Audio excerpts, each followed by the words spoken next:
as we guide somebody through the process of hypnosis, one of the things we're going to be doing is we're going to be looking for the physical signs of trance.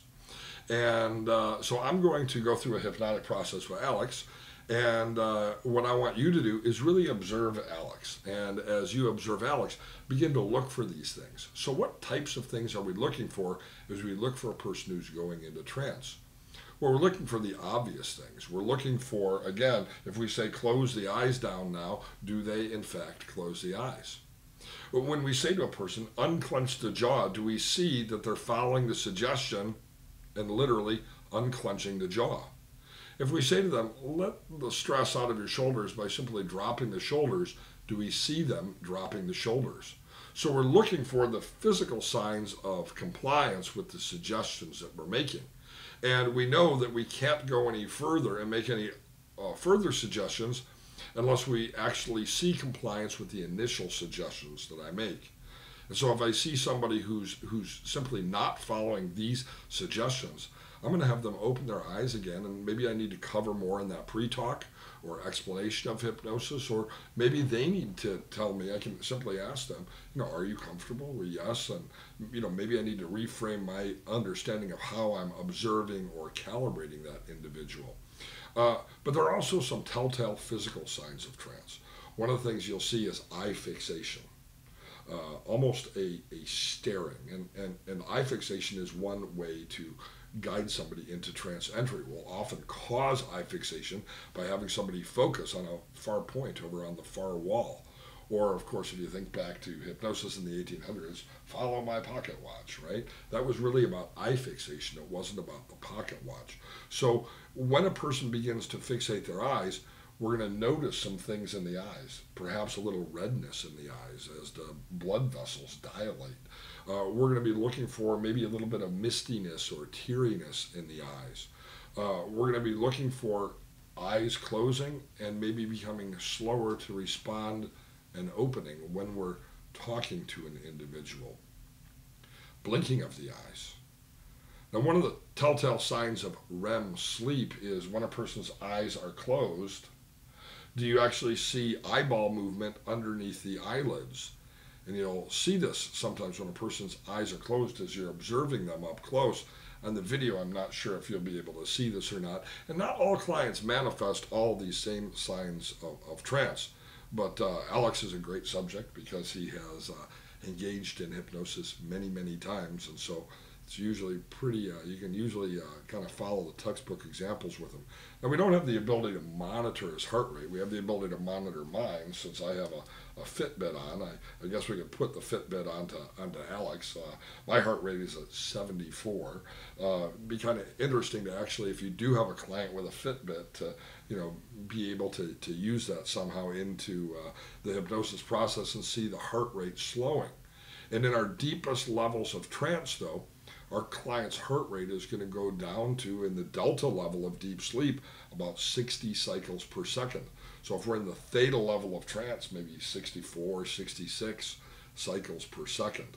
We're looking for kind of a flattening of the facial muscles. This is really pretty interesting.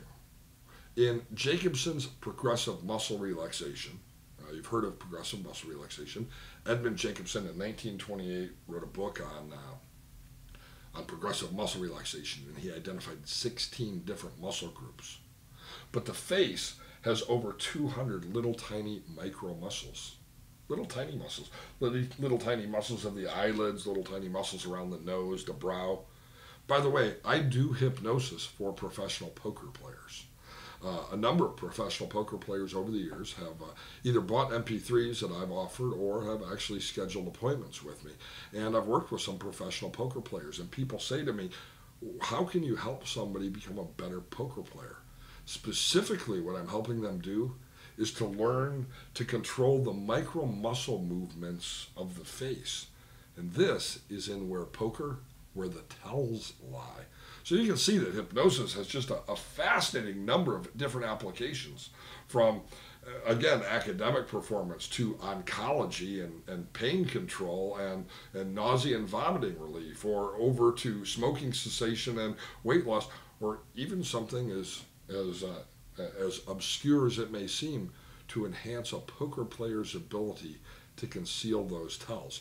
Well, as I'm looking for the signs of trance, I'm looking for the flattening or the relaxation of those tiny muscles.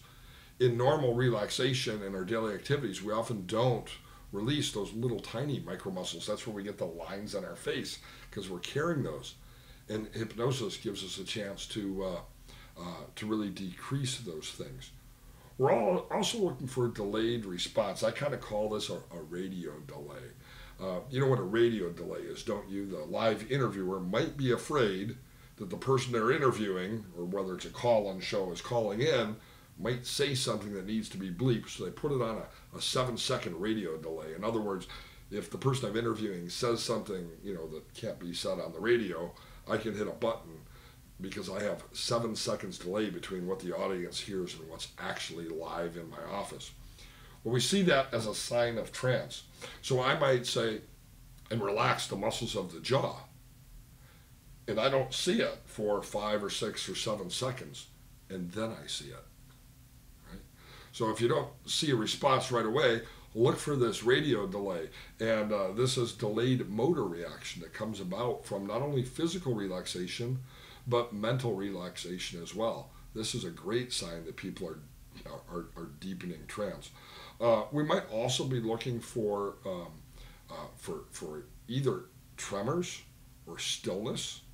Those are the micromuscular movements of the hands. That's something I really look at. What's the color of their hands? Does the skin tone or skin color begin to change at all? All of these are signs of trance, and let me know without using an EEG machine that, hey, a person is going into a deeper state of trance. And so, without further ado, I'm going to guide Alex through a simple process of hypnosis. And I'd love for you to really focus on Alex and try to observe some of these things. In fact, what I'm probably going to do here is I'm going to slide off to the side just a little bit.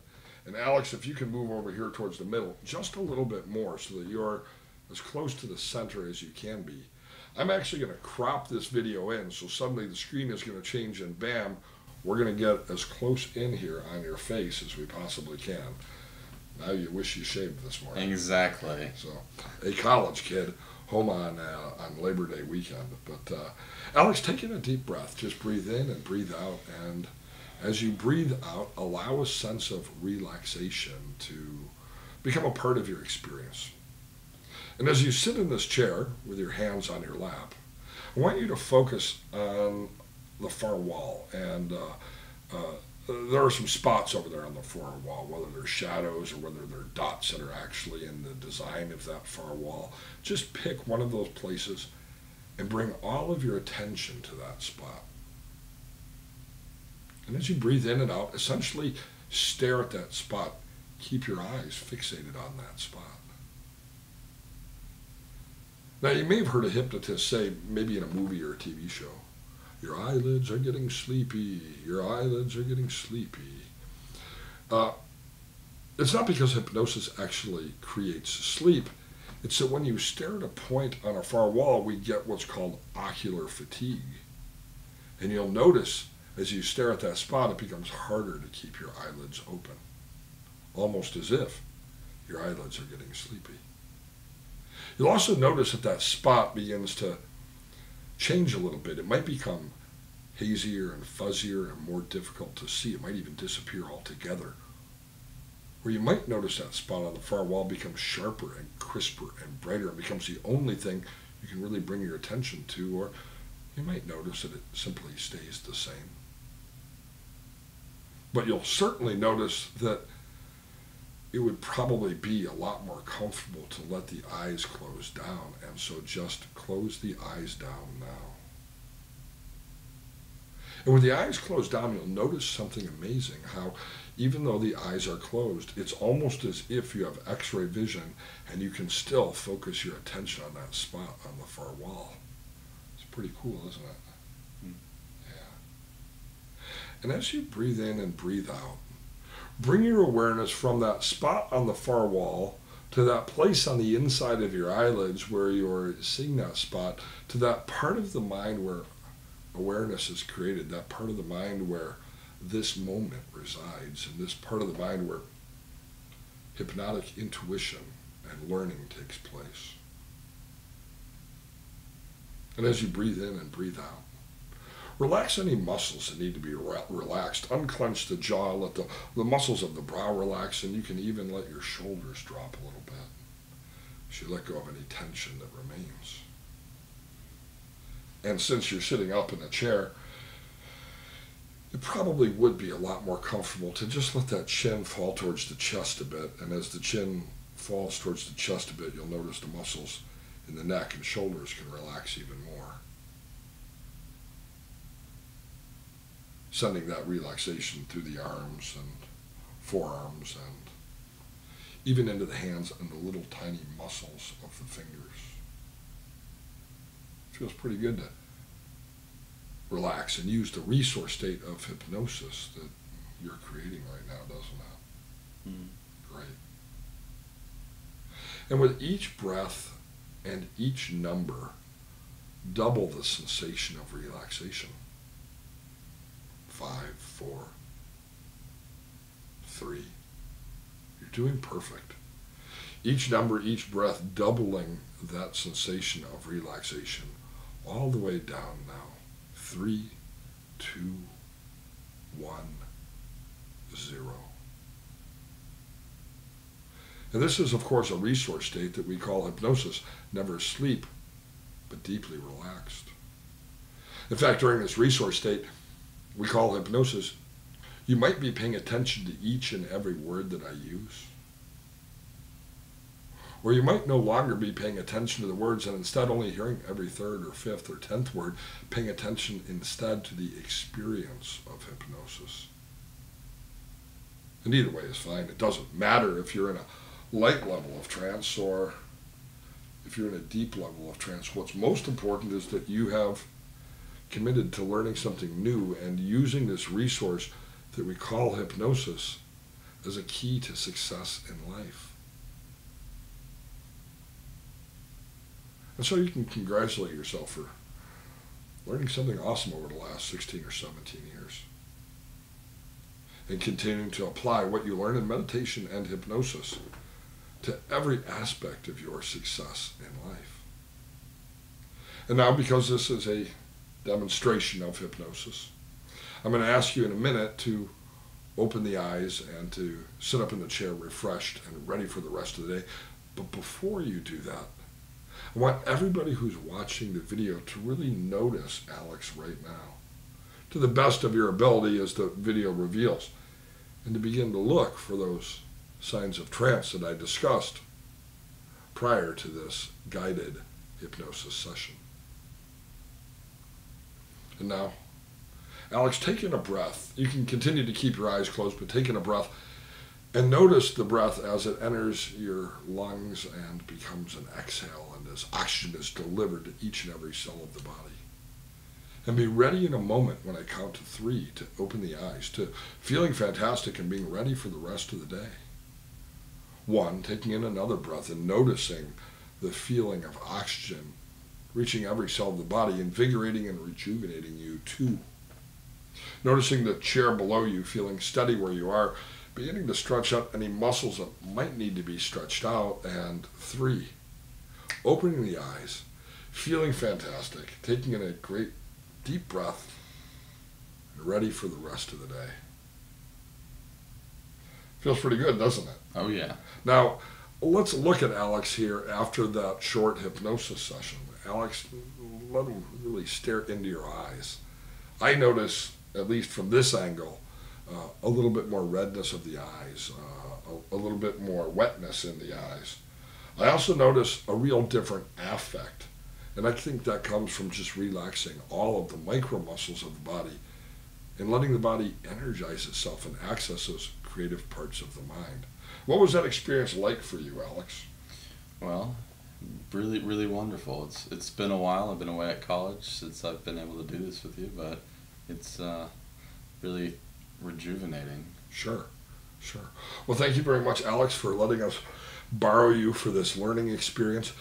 Something I would also love for you to do is I'd love you to rewind, to go back in this video and actually go through that same hypnotic process as if you were Alex. And go through that experience. Let it be another opportunity for you to experience hypnosis. I think we are going to become more effective hypnotists by doing hypnosis ourselves. People often say to me, do you ever do hypnosis yourself? I think a good hypnotist is one who uses self-hypnosis. So rewind this video, go back as if you are here with me, and go through that same process, bringing your attention to a point on the far wall where you are, and enjoying this video not only as a way of observing Alex, but of practicing self-hypnosis yourself.